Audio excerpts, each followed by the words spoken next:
नमस्कार साथियों, DK study point YouTube channel में आपका हार्दिक स्वागत है।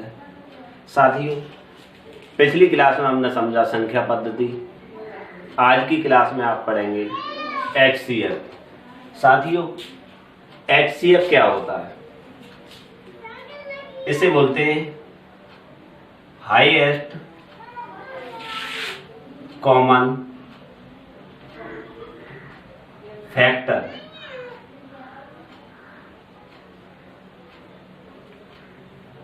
साथियों, इसे हिंदी में कहा जाता है महत्तम समापवर्तक।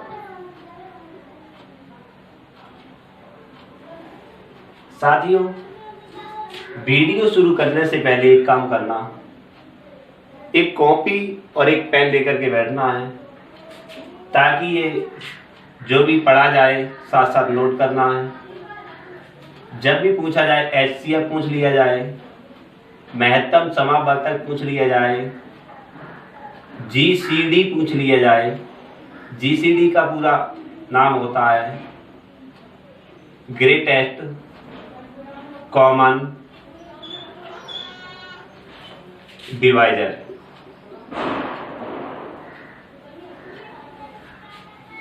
जीसीडी पूछ लिया जाए, बड़ी से बड़ी संख्या पूछ ली जाए,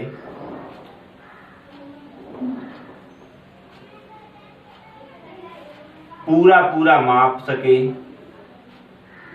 पूरा पूरा माप सके, महत्तम संख्या पूछ ली जाए, बृहत्तम संख्या पूछ ली जाए, बड़ी से बड़ी संख्या पूछ ली जाए, या अधिकतम संख्या पूछ ली जाए।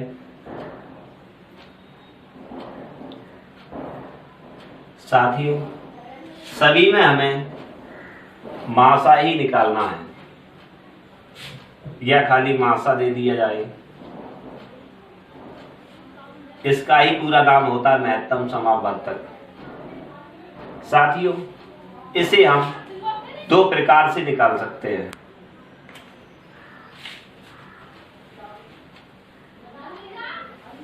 पहला प्रकार है गुणनखंड विधि। दूसरा प्रकार है भाग विधि। साथियों, क्रम से हम दोनों विधि सीख लेते हैं ताकि हमें प्रॉब्लम ना हो। जैसे मान लीजिए गुणनखंड विधि क्या होती है। कोई भी संख्या रख लेते हैं यहां पर 24, 20, 32। इसी संख्या का हम एक गुणनखंड विधि से करेंगे और एक भाग विधि से करेंगे। संख्या एक ही होगी, यहां पर भी वही संख्या होगी 32। सबसे पहले हम गुणनखंड विधि से करेंगे, जैसे कि लासा होता है उसी प्रकार से करेंगे। साथियों, संख्या हमने लिख ली 24, 20 और 32। मासा का एक नियम होता है, यानी कि एचसीएफ का एक नियम होता है, उस संख्या से विभाजित कीजिए जो सभी संख्या को विभाजित करे। जैसे ही मान लीजिए 2 का भाग लगाएंगे हम, पहले सबसे छोटी संख्या से, फिर उससे बड़ी संख्या से, फिर उससे बड़ी संख्या से लगा के देखेंगे। कंडीशन ये होगी कि तीन संख्याएं हैं तो तीनों विभाजित हो जाएं। अगर 4 संख्याएं तो चारों विभाजित हो जाएं। 2 संख्याएं हैं तो दोनों विभाजित हो जाएं। अब हम 2 से भाग लगाएंगे तो सभी में लगेगा 2 एकम 2, 2 दूनी 4, यानी 12 दूनी 24 हो गया। 2 दहाई 20 होता है। ऐसे यहाँ करेंगे 16 दूनी 32 होता है। अब फिर देखेंगे 2 से डिवाइड होगा, 2 छिंग 12 हो गया, 2 पंजे 10 हो गया, 2 अट्ठे 16 हो गया। अब कोई भी संख्या एक संख्या से डिवाइड नहीं हो रही है तो हमारा मासा 2 गुणा 2, 2 फैक्टर हो गए, यानी गुणनखंड हो गए 2, तो 2 दूनी 4 होगा एचसीएफ। ये हमारा आंसर हो जाएगा। इसी प्रकार से इसे निकाल के देखते हैं, लेकिन इसमें विधि दूसरी होगी, भाग विधि। भाग विधि में साथियों एक नियम होता है, उसे याद रखना। सबसे छोटी संख्या से उससे बड़ी संख्या में भाग लगाते हैं। यहाँ सबसे छोटी संख्या क्या होगी? 20 होगी। उससे बड़ी संख्या 24 होगी। तो हमें 20 का भाग 24 में लगाना है, और जब तक भाग लगाएंगे एक दूसरे शेषफल का भाजक में, फिर शेषफल का भाजक में करते रहेंगे जब तक पूरा नहीं कट जाता है। तो 20 एक 20 हो जाएगा, यहाँ 4 बचेंगे। अब ये शेषफल हो गया तो भाजक क्या 20, तो 20 में हम 4 का भाग लगाएंगे, यहाँ 4 पंजे 20 हो गया। अब कुछ शेष नहीं बचता है, तो ये मत समझना है कि अभी यही मासा निकल आया है, हो सकता है और भी हो जाए। तो एक संख्या हमारी शेष बची 32, तो 32 में भी हम 4 का भाग लगा के देखते हैं, और जिससे पूरा पूरा विभाजित हो जाता वही हमारा मासा होगा, वही हमारा आंसर होगा। 32 में लगाएंगे तो 4 अट्ठे 32 होता है। तो हमारी सभी संख्या पूर्ण रूप से कितने से विभाजित हुई? 4 से। तो हमारा HCF बराबर होगा 4। तो ये आंसर हो जाएगा। साथियों, ये विधि देखने में तो छोटी लगती है, लेकिन थोड़ी महंगी हो जाएगी। ये विधि आसान रहेगी कितनी भी बड़ी संख्या हो, लेकिन करने में तो थोड़ी लंबी हो जाएगी। दोनों विधि को ध्यान से पढ़ना है। इसी प्रकार आगे भी क्वेश्चन है। क्वेश्चन में पूछा गया है, वह बड़ी से बड़ी संख्या ज्ञात कीजिए जो 24, 60 तथा 84 को पूरा पूरा विभाजित करे। अभी हमने समझा था बड़ी से बड़ी संख्या पूछी जाए या पूरा पूरा विभाजित करे, अधिकतम संख्या या व्यस्तम संख्या। हमें निकालना क्या? HCF ही निकालना है। साथियों, वही नियम लगाएंगे हम, या तो गुणनखंड विधि से करेंगे या भाग विधि से करेंगे। हम इसे क्वेश्चन को भी दोनों विधियों से करके देखते हैं।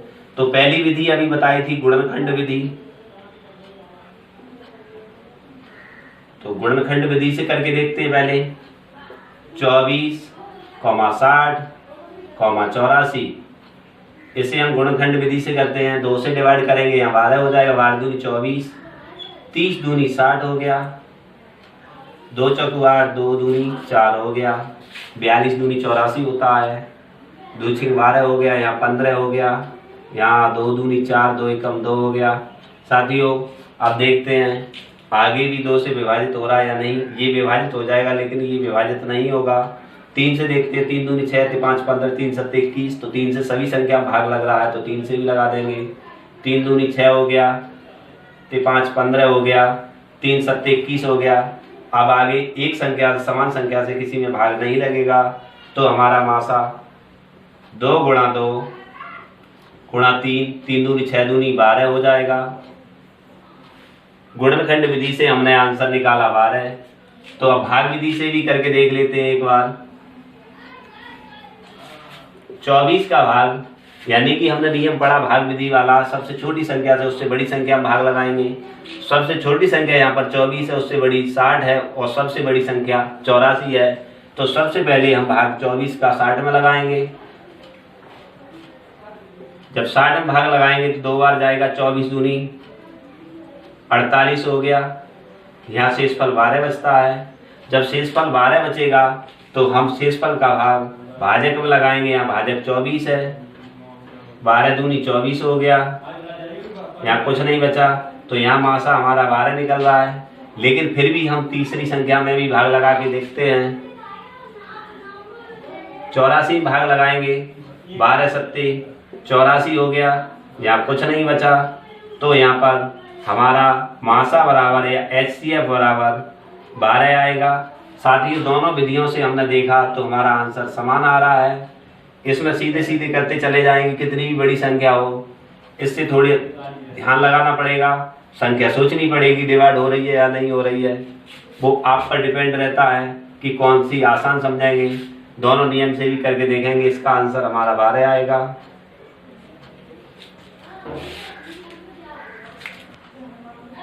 साथियों, ये तो हमने समझा HCF के साधारण प्रश्न। आगे की क्लास में हम पढ़ेंगे शेषफल पर आधारित प्रश्न। साथियों, वीडियो अच्छी लगी हो, पसंद आई हो तो लाइक करें, शेयर करें, सब्सक्राइब करना ना भूलें। धन्यवाद।